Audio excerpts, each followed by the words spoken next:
Earlier this week, the President reiterated his long-standing desire to raise taxes on small businesses earning over $250,000 a year.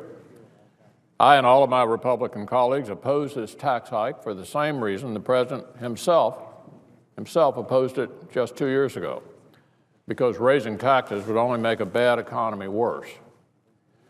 But here it comes again, sort of like a bad penny, the liberal crusade for more government, regardless of the circumstances, the impact it would have on working Americans or the broader economy. On Monday, the President issued the following reckless ultimatum. Let me raise taxes on about 1 million businesses, the President said. Let me raise taxes on about 1 million business owners, and I promise I won't raise taxes on anybody else. In the face of 41 straight months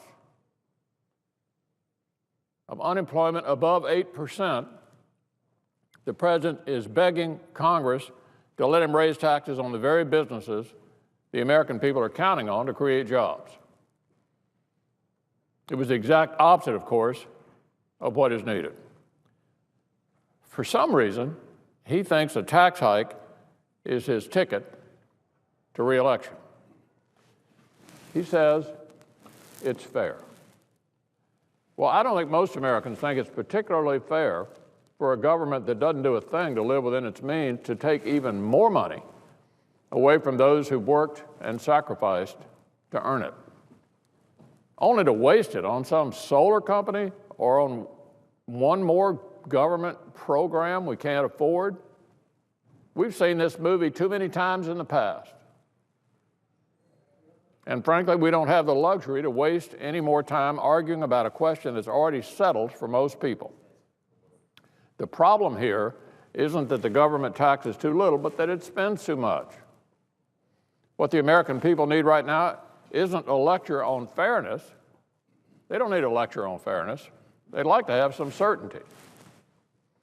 And that's why today I'm going to call on the Senate to provide just that. I've already called for a one-year extension of all the current income tax rates. Today I'll go further by asking consent that we set up two votes here in the Senate, two votes. One on the President's proposal to raise taxes on nearly 1 million business owners in the middle of the worst economic recovery in modern times, and another that would extend current income tax rates for 1 year and task the Finance Committee to produce a bill that would enact fundamental pro-growth tax reform. Extend the current tax rates for 1 year and charge the Finance Committee with coming up with a proposal within that year for pro-growth tax reform. It's been over a quarter of a century since we last did comprehensive tax reform. We all agree on a bipartisan basis we need to do it again. The Senate should make itself clear which policy it supports, and this is our chance to do it.